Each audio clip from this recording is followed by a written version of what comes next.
चंदौली लोकसभा बसपा प्रत्याशी सत्येंद्र कुमार मौर्य ने सोमवार को कई ग्राम पंचायत में जनसंपर्क किया। बताते चले कि सत्येंद्र मौर्य ने कई गांव में डोर टू डोर जनसंपर्क किया। जनसंपर्क के दौरान ग्रामीणों ने बसपा प्रत्याशी का जोरदार स्वागत भी किया। सत्येंद्र मौर्य ने कहा कि क्षेत्र की जनता भाजपा की करनी और कथनी को पहचान चुकी है। प्रदेश में बसपा की सरकार बनने के बाद चंदौली जिले में चौमुखी विकास किया जाएगा। पेश है हमारे संवाददाता सूर्य प्रकाश सिंह की ये जीरो ग्राउंड रिपोर्ट। जी नमस्कार, आप देख रहे हैं जन सेतु और मैं हूं सूर्य प्रकाश सिंह। इस समय हम चंदौली जिले में है और जैसा कि लोकसभा की जो चुनाव है उसकी सरगर्मियां दिन पर दिन बढ़ती जा रही हैं। प्रत्याशी क्षेत्रों में जा रहे हैं, लगातार प्रयास कर रहे हैं, साथ में ही उनके जो वोटर हैं, उनके जो समर्थक हैं, वो भी उनके जो है जिताने के लिए जो है एड़ी से चोटी तक का जो है पूरा पावर लगा रहे हैं। ऐसे में बहुजन समाज पार्टी की अगर बात करते हैं तो बहुजन समाज पार्टी से बहन जी ने चंदौली लोकसभा से सत्येंद्र मौर्य को उतारा है। अब सत्येंद्र मौर्य इस समय जो है यहाँ क्षेत्र में भिसौड़ी ग्राम पंचायत में इस समय मौजूद हैं और बातचीत करने के लिए खुद वो मौजूद हैं। तो आइए उनसे मिलते हैं और चुनाव की जो चीज़ें हैं, चुनाव की जो बातें हैं या उनकी जो मैनिफेस्टो हैं, जो है घोषणा पत्र है पार्टी की, उसके भी समझाते हैं। सर नाम बताएं पहले आप। मैं सत्येंद्र कुमार मौर्य। सर बताएं कि सर इसमें सबसे पहला प्रश्न सर आपसे यही रहेगा कि क्या हालचाल है सर आपके? एकदम बढ़िया है। सत्येंद्र जी, आपसे एक प्रश्न मेरा ये है कि जैसा कि आपको चंदौली जिले में लोकसभा में उतारा गया है, चंदौली जिले में दो मंत्री हैं, एक वीरेंद्र सिंह है पूर्व मंत्री और महेंद्र नाथ पांडे जो है भारतीय जनता पार्टी के बड़े मंत्री माने जाते हैं। वो इन दोनों मंत्रियों के बीच में आप एक अपने आप को किस तरीके से स्थापित कर रहे हैं और किस तरीके से आप मैनेज कर रहे हैं, जरा बताएं। भाई, एक लोग जो सत्ता पक्ष के हैं, भारी उद्योग मंत्री रहे हैं, 10 साल यहाँ शासन किए हैं। हाँ। और 10 साल में उन्होंने कोई विकास नहीं किया यहाँ पर, और 10 साल जनता के बीच में रहने का काम नहीं किया। भारी उद्योग मंत्री रहने के बाद कोई भी चंदौली में उद्योग नहीं लगा जिससे लोगों को रोजगार मिल सके, इसलिए जनता उनको पूरी तरह नकार चुकी है। दूसरे जो प्रत्याशी हैं उनको भी जनता नकार चुकी है, उनके बारे में जानती है, कभी भी कहीं जा सकते हैं, इसलिए जनता उनको नकार चुकी है। पूरा जनता चंदौली के सर्वजन हिताय सर्वजन सुखाय वाली नीति पर पूरा चंदौली की जनता हमारे साथ है। सत्येंद्र जी, आप क्षेत्र में जहाँ भी जा रहे हैं, किस प्रकार का जो है आप लोगों की प्रतिक्रिया, जो जनमत है, जो सहयोग है, जो वोटरों का जो रिएक्शन है, किस तरह का मिल रहा है आपको? पूरा प्यार लोगों का मिल रहा है। पूरा कारवां देख रहे हैं आपके सामने है ना, पूरा लोग सर्व समाज के लोग हमारे साथ जुड़ते जा रहे हैं। हाँ। और सब सर्व समाज के लोगों का प्यार आशीर्वाद मिलता जा रहा है। क्या लगता है आपको चंदौली जिले में जो है आपकी सीधी टक्कर किससे होने वाली है? कोई लड़ाई नहीं किसी से, मेरा मैं अकेला हूँ, पूरा जनता मेरा चुनाव लड़ रही है, तो हम उसमें किसी का लड़ाई कहाँ रह गया? किसी से लड़ नहीं रहे आप? अरे जनता जब खुद चुनाव लड़ रही है, पूरा जनता मेरे साथ हो गई है। हाँ। सर्वजन, हाँ। सारे लोग मेरे साथ हैं। हाँ। तो फिर लड़ाई कहाँ रह गई? लड़ाई नहीं है ना, किसी से लड़ाई नहीं। तो ये बताइएगा कि जो है जब आप एक चीज़ ये कहा जा रहा है कि जो बहुजन समाज पार्टी का जो वोट है वो परंपरागत जो वोट था वो कम हो गया है, ऐसा लोगों का मानना है। ऐसा कुछ नहीं है। बहुजन समाज पार्टी का जो परंपरागत वोट है वो पूरी तरह एक बग्गा है। 4 लाख वोट बहुजन समाज पार्टी का जो बेस वोट माना जाता है वो पूरा का पूरा एक बग्गा है। इस समय काफ़ी वो लोग उत्साहित हैं।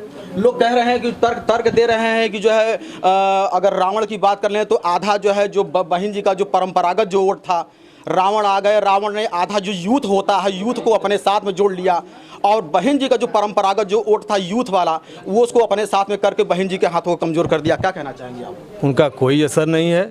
उनका एकाक सीट पश्चिम में है, वहीं पर थोड़ा बहुत उनका बस वहीं वर्चस्व है और कहीं उनका कोई वजूद नहीं है फिलहाल। तो क्या मानते हैं कि जो है इससे रावण के आ जाने से यूथ को उनके साथ में ऐड होने से कोई नहीं? बहुजन का जो वोट है एकदम पूरी तरह एकदम बीएसपी के साथ है और जो मूल हमारा वोट है वो कहीं इधर से उधर नहीं हुआ है। सत्येंद्र जी, एक प्रश्न है आपसे मेरा कि बार बार जो है एक क्षेत्र में एक जनता, ये मैं नहीं पूछ रहा हूँ, चंदौली की जनता आपसे पूछ रही है कि लोग कह रहे हैं कि जो है सत्येंद्र जी से पूछिए कि सत्येंद्र जी क्या यहाँ चंदौली के निवासी हैं क्या? जब चंदौली के अगर निवासी अगर वो नहीं है तो कहीं ऐसा ना हो कि चंदौली में चुनाव वो लड़ें और हम लोग उनको जिताएं और फिर जहाँ के हैं वो वहीं के चले जाएँ। फिर तो ऐसे में क्या रिएक्शन देंगे? चंदौली के ही हम रहने वाले हैं। चंदौली लोकसभा के अंतर्गत अजगरा विधानसभा आता है, वहीं का मैं निवास स्थान मेरा है और चंदौली के लोगों के बीच में हमेशा रहने का काम करूंगा। आप लोगों ने देखा जो दो प्रत्याशी हैं वो चंदौली के नहीं है, बाहरी हैं। मैं चंदौली लोकसभा के अंतर्गत ही मेरा एक अजगरा विधानसभा था, वहीं का निवासी हूँ और हमेशा चंदौली के लोगों के लिए काम करूँगा। चंदौली के लिए मान सम्मान उनके काम को हमेशा काम करने का काम करूँगा। सतेंद्र जी, विकास के काम अगर ये मान ले कि अगर आपको चंदौली की जनता अगर आपको आशीर्वाद अगर दे देती है अगर आपको, तो पार्लियामेंट में सबसे पहला मुद्दा आप क्या उठाएंगे? लगेंगे चंदौली जिले में ये तो अभी तो बाकी रह गया, यही अगर मुझको आशीर्वाद मिलता है और मैं पार्लियामेंट में जाता हूं तो सबसे पहला मुद्दा सतेंद्र जी का क्या होगा? देख रहे हैं स्वास्थ्य का जर्जर व्यवस्था है, अस्पताल अधूरा पड़ा है, केवल कागज में है। उसको जीर्णोद्धार निर्माण कराने का काम करूंगा। दूसरा काम चंदौली को नगर पालिका में परिवर्तित करने का काम करूंगा। धानापुर और सकल्डिया, बबुरी, इसको हम टाउनशिप में परिवर्तित करने का पूरा प्रयास करूंगा। और जो नहरें हैं, जो नहर कच्चा है, जिससे किसानों का जब फसल पक जाता है, काटने का समय आता है, तो उसमें पानी के कारण उनका फसल खराब हो जाता है। उस नहरों का पक्का निर्माण कराने का पूरा प्रयास करूंगा। आपसे एक प्रश्न मेरा और है, बाकी आपके जो हमराही बैठे हुए हैं एक आध दो प्रश्न मैं उनसे भी कुछ जानकारी लूँगा। आपसे मेरा एक प्रश्न है कि बहुजन समाज पार्टी में स्वामी प्रसाद मौर्य और नसीमुद्दीन सिद्दीकी साहब, ये दो व्यक्ति ऐसे थे जो एक कह लीजिए कि बहन जी के एक रीढ़ की हड्डी थे। ये लोग पार्टी को छोड़ते हैं और ये कहते हैं कि जो है बहन जी जो है दलित की बेटी नहीं दौलत की बेटी हैं। ये कहाँ तक सही है और क्या उन्होंने? वो गलत है। आप लोगों ने अभी देखा है इलेक्ट्रल बॉन्ड के माध्यम से पूरे देश में हर पार्टियों ने चंदा लिया है। बीएसपी एक ऐसी पार्टी है जो कोई भी चंदा नहीं लिया है, कोई भ्रष्टाचार का आरोप नहीं है उसके ऊपर। जितनी भी पार्टियां हैं उस पर सब पे भ्रष्टाचार का आरोप है। इलेक्ट्रल बॉन्ड के माध्यम से भ्रष्टाचार करने का सारी पार्टियों ने काम किया है। आप हमारे दर्शकों को बताएं कि चुनाव चंदौली जिले में चुनाव कब है? चंदौली एक तारीख को है चुनाव। 1 तारीख को ध्यान में रखते हुए चंदौली हमारी चैनल के माध्यम से चंदौली की जनता से क्या अपील करना चाहेंगे आप? हम यही अपील करेंगे 100% मतदान करें और हाथी के निशान पे बटन दबा करके अपने प्रत्याशी को जिताएं। बिल्कुल सर, नाम बताएं आप? गुफरान सिद्दीकी। गुफरान जी, बताएं कि जो है आप चंदौली जिले में जो है बहुजन समाज पार्टी से सतेंद्र मौर्य को आप लोग लेकर के आए हैं, कितनी उम्मीदें करते हैं और कितनी उम्मीदों पे आप ये खरा उतरेंगे? 110% उम्मीद है। बहुजन समाज पार्टी के प्रत्याशी भाई सतेंद्र कुमार मौर्य जी को माननीय बहन जी ने आशीर्वाद देकर के भेजा है और यकीन और भरोसे के साथ कहता हूं कि दलित समाज के साथ साथ मुस्लिम समाज भी कस के मतदान करके अपने भाई को जिताने का काम करेगा चंदौली में। तो कितना जो है अभी फील्ड में जब आप जा रहे होंगे तो आपको क्या रिस्पांस दिख रहा है? कुछ लोग जो है, अगर मैं फील्ड में जाता हूं तो कुछ लोग वीरेंद्र सिंह की भी बात कर रहे हैं कि नहीं वीरेंद्र सिंह जीत रहे हैं, कुछ लोग उनको महेंद्र नाथ पांडे को कह रहे हैं, कुछ लोग आपको भी कह रहे हैं। त्रिकोणीय हो गया है, तो क्या लगता है कि क्या होने वाला है? आप जो है कितना फाइट कर रहे हैं? चंदौली के 15% जो लोग हैं वो 15% दोनों में बटेंगे, ब्राह्मण और ठाकुर में, और 85% जनता जो चंदौली की है वो भाई सतेंद्र कुमार मौर्य जी को वोट देकर के जिताने का काम करेगी, ऐसा हम लोगों को भरोसा है। सर, नाम बताएं आप? मेरा नाम तिलकधारी बिंद है। पहले ढेर सारी आपको शुभकामना दे रहा हूं।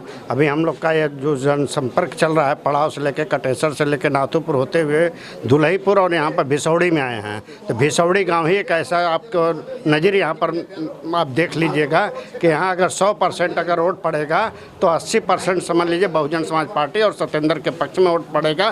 किसी भी भाई से आप इस गाँव में घूम कर आप सर्वे कर सकते हैं। तो यह आप समझ लीजिए कि भिसौड़ी में आप मिले हैं और जगह पर भी जहाँ पर भी आइएगा तो बहुजन समाज पार्टी का पूरे जनपद में वोट की संख्या बहुत ज़्यादा है। 85 के लोग सारे लोग इनके साथ हैं। और जो 2 मंत्री हैं, दोनों मंत्री का जो 10 साल में सत्ता पक्ष के लोग हैं वह कोई ऐसा उद्योग नहीं लगाए हैं, कोई ऐसा कारखाना नहीं लाए हैं, कोई रोटी रोजी का व्यवस्था नहीं किए हैं, न तो बहुत सारे रोजगार दे पाए हैं। इसलिए उनको जनता नकार रही है और भारतीय जनता पार्टी पूरे देश में उनका चेहरा बेनकाब हो गया है। इसलिए उनको तो ऐसे ही जनता नहीं मानती है। और जो तीसरी ताकत जो बचे हैं कि एक समझ लीजिए इंडिया की तरफ से जो वीरेंद्र सिंह यहाँ पर आए हैं, वीरेंद्र सिंह भी बहुत सारे पिछले कामकाज में रहे हैं और सत्ता का बहुत सारे सुख जनता के उनके बारे में जानती हैं। तो इसलिए बहुजन समाज पार्टी के नए प्रत्याशी सतेंद्र कुमार मौर्य है, इनके ऊपर किसी भी तरीके का कोई प्रश्न नहीं है। इसलिए हम सबके नेता बन मायावती जी ने जो कानून में जिस तरीके का राज यहाँ पर करके दिखाया है, और सतेंद्र मौर्य अगर जीत कर जाएंगे तो हम सब लोग चाहेंगे कि सतेंद्र मौर्य चंदौली के एक बेहतर विकास में तब्दील करें,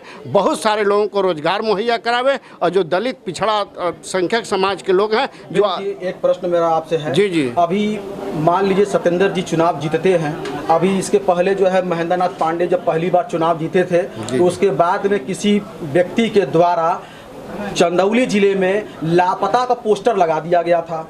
अब ऐसे में अगर कहीं सत्येंद्र जी अगर चुनाव जीतते हैं, फिर अगर वो अजगरा अभी कहें कि अजगरा वाराणसी में हम रहते हैं, फिर कहीं वो भी कहीं चले गए और लापता का बैनर अगर लगा तो क्या होगा? देखिए, आदमी का चेहरा आदमी को खुद महसूस होता है। वीरेंद्र सिंह चाहे हों चाहे महेंद्र पाड़े हों, वो महेंद्र पाड़े के ऊपर जो समाजवादी पार्टी के पदाधिकारी ने आरोप लगाया था कि वह समझ लीजिए लापता हैं। इसलिए लापता हैं कि जहाँ भी घटना घटती थी चंदौली जनपद में, चाहे मृतक की घटना हो, चाहे किसानों की समस्या का सवाल हो, चाहे भूखमरी के सवाल पर मौत होती थी, उनका कहीं पता नहीं चल पा रहा था। इसलिए वह साथी ने आरोप लगाया था कि कहीं लग रहा है कि लापता हमारे सांसद हो गए हैं, लग रहा है इस देश से बाहर कहीं चले गए हैं, तो उनको खोजा जा, उनको किया जा। मगर उनके ऊपर भी उत्पीड़न किया गया था। और हमारे जो सत्येंद्र मौर्य जी हैं, विश्वास हम लोग का, चूँकि इसी संसदीय क्षेत्र में इनका घर पड़ता है, और विश्वास जिस तरीके से बहन जी ने बहुत सारे ठोक बजा करके हमारे प्रत्याशियों का चयन करते हैं, अगर ऐसे में अगर जीतते हैं तो जनता का इतना, चूँकि जो 85 की जनता है,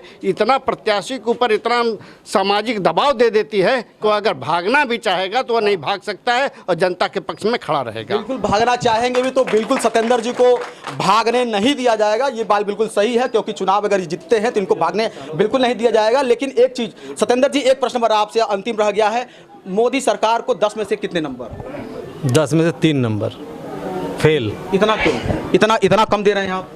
देख लीजिए पूरा जनता, अरे व्यापार रोजगार सारा चीज खत्म है, सारा देश बिक रहा है। बार 400 पार जा रहे हैं, आप कह रहे हैं सरकार बना रहे हैं, अरे पहली बात सोचिए, जब चुनाव ही नहीं हुआ वो व्यक्ति बोलने लगे कि हम 400 के पार, कैसे आपको पता चल गया? जनता है, अरे आप क्यों बोल रहे हैं? ये गलत बात है ना कि आप कह रहे हैं कि हम 400 के पार, वो चुनाव हुआ ही नहीं, आपको पता चल गया 400 के पार है। तो इससे बड़ा झूठा चीज क्या हो सकता है? 10 में 3 नंबर देखिए, आप फेल कर देना चाहते हैं हमको। गैस मार्क से भी नहीं पास हो पाएंगे। फेल है कि पास है, बताएं आप? वो बिल्कुल फेल हैं, क्योंकि संविधान खतरे में है। ये 400 पार करके इस देश का संविधान ख़त्म करना चाहते हैं, कई आर्टिकल बदल दिए हैं। और इन्होंने जो है, जो शेड्यूल कास्ट का और जो पिछड़ी जात का जो आरक्षण है, आज तक इन्होंने 10 साल में कोई कोटा पूरा नहीं किया, तो इसलिए फेल हैं। और जितने भी इन्होंने गारंटियाँ दिया है, पिछले बार भी घोषणाएं की हैं, उसमें एक भी काम नहीं किया है इन्होंने, एक भी काम नहीं किया है। चलिए, ये थे ये सत्येंद्र जो है, ये हमारे साथ में। सर नाम बताएं आप, जो है नाम बताएं सर अपना। घनश्याम प्रधान, बसपा जिला। घनश्याम जी, ये बताइएगा कि जो है अभी आप अपने प्रत्याशी को चंदौली जिले में लोकसभा से उतारा गया है, इनको कितनी उम्मीदें हैं आपको इनसे, और कितना खरा उतरेंगे, और किस तरीके से चुनाव का संचालन आप करा रहे हैं चुनाव जीतने के लिए? सामने देख लीजिए, जनता गली में देख लीजिए, बाकी पार्टियों के 2 पार्टी यहाँ लड़ रही है हम लोगों से, कहीं सपा कहीं भाजपा। आपका सीधी टक्कर किससे होगी? किसी से नहीं है, न भाजपा से। आप सत्येंद्र जी से होमवर्क कर ले, क्योंकि ये भी कह रहे हैं किसी से नहीं है, आप भी बोल रहे हैं किसी से नहीं है, इसलिए होमवर्क कर लिए लगता है आप आपस में। इसलिए कि ये लोग कहीं कहीं अपने टोला क्षेत्र वाइज लड़ रहे हैं। और सत्येंद्र मौर्य पूरी लोकसभा में चुनाव लड़ रहे हैं। इन लोगों को खोजने के पे जनता नहीं मिल रही है। इन भाजपा और सपा के प्रत्याशी, भाजपा के प्रत्याशी को तो कोई देखना नहीं चाह रहा है। और आपको पता होगा कि पहले ही जानवर ने खेद दिया, जब भाजपा प्रत्याशी को एक सांड ने खेदा था, तो जब जानवर खेदना शुरू कर दिए तो जनता तो इतनी बेवकूफ़ नहीं है, जब जानवर पहचान गया तो जनता तो इस बार उनको खेदने का मन बना लिया है। और रह गई समाजवादी पार्टी के प्रत्याशी की, तो उनका आज यहाँ कल वहाँ परसों कहाँ कोई जानता नहीं, ठिकाना कहाँ। तो जिसका खुद का ठिकाना नहीं है तो जनता उसके साथ कहाँ से जाएगी।